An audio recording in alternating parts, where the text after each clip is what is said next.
Ayan guys, so yung mga containers, yung mga containers na nilagyan namin ng cookies doon sa giveaway. Tapos tinanggal na dito yung mga thank you notes.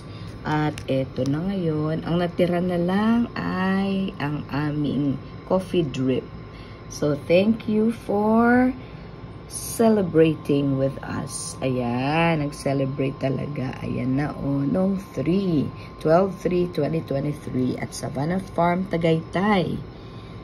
Okay, so testing natin yung coffee drip na to. Ayan, sandali lang po. Kukuha ako ng tubig, hot water, at ito may instructions po. Ito yung instructions, coffee drip instructions. Ayan, di masyado Teka, take off. Anong sabi doon? Kasi hindi clear yung isa. Tear off top of packet and liter and filter bag. Liter tuloy. Filter bag. Tapos number 2, shake it lightly to level. Place hangers onto cup. So ilalagay mo doon sa sa cup and slowly pour hot water through 92 degrees centigrade to 96 degrees centigrade. Yung boiling, boiling water.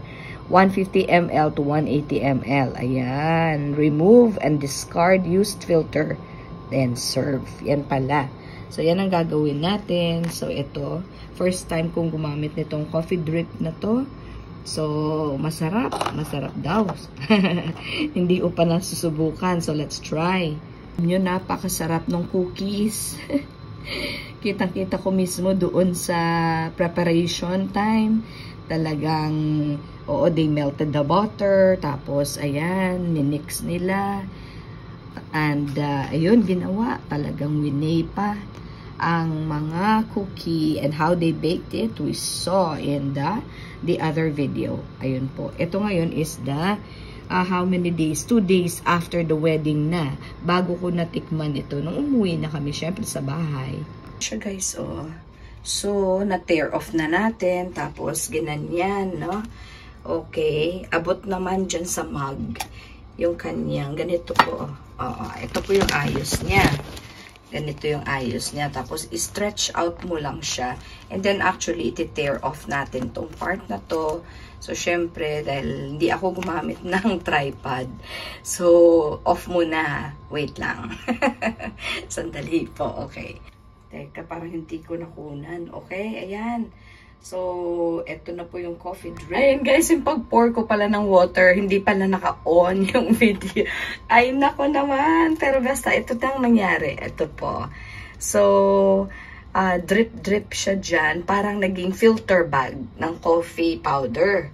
Okay, ayan, So, ground coffee na siya. Okay, Cafe Barako po yata ito. And then, ayan. So, uso na nga yung mga coffee drip na yan to make things easy for those who love coffee. Ayan po. So, na-try na din natin.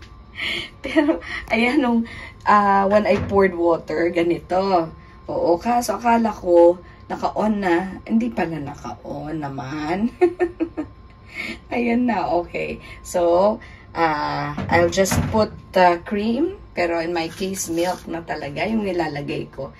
If you wish, yun, and kung gaano karami yung gusto yung sugar, para tumamis, syempre hindi pa matamis to. Hindi naman siya 3-in-1, Talagang coffee, hindi ko sasabihin na coffee grains, but coffee powder na siya talagang, Okay, ayan po. So, ang gagawin po natin, we'll remove na lang this one. Yung kanyang, after using, remove mo na yung coffee filter, yung coffee bag, ito. Siyempre, kasi hindi mo na gagamitin yan. Or maybe, gamitin mo siya sa face mo. Pwede naman yata. Okay, pang beauty. So, ayan na po. Hindi ko pinuno kasi hindi ko po alam kung okay, baka mag-overflow. So, anyway, cups are smaller. Ito naman po ay mug. So, I think, pag nagko-coffee ka, wag naman sobrahan, Yan. So, kaya okay lang yan. Parang cup size na siya. So, thank you for watching. Yan lang po ang sinare ko sa inyo. Wala na po akong cookie. Masarap po yung cookie na yon. Kaso naubos na syempre. Okay, maraming sobra. Pero yung mga guests talagang gustong-gusto talaga yung iba. Okay, nang hingi pa ng additional syempre. Kasi sobrang sarap po ng cookie. Okay, ang cookie na yun ay, alam nyo ng ano siya, no? Chocolate chip cookie. At nakita ko talaga kung paano nila ginawa. The night before the wedding. So, freshly baked talaga. Freshly baked po siya talaga. At ako nga, nag-ask pa ko din ng additional one. Okay, kasi dapat dalawa lang kami. Tigisa kami dun sa giveaways. So, pero nagkaroon pa kami ng extra. Okay, so, ayan lang guys. Thank you so much for watching. Hope you enjoyed this episode on our coffee drip ayan, episode. Thank you so much for watching. God bless you. This is Simply Jane saying, and see you on the next vlog. Bye! Okay, yan guys. Gumawa tayo ng pizza pan. Okay, para meron naman tayong makain for breakfast.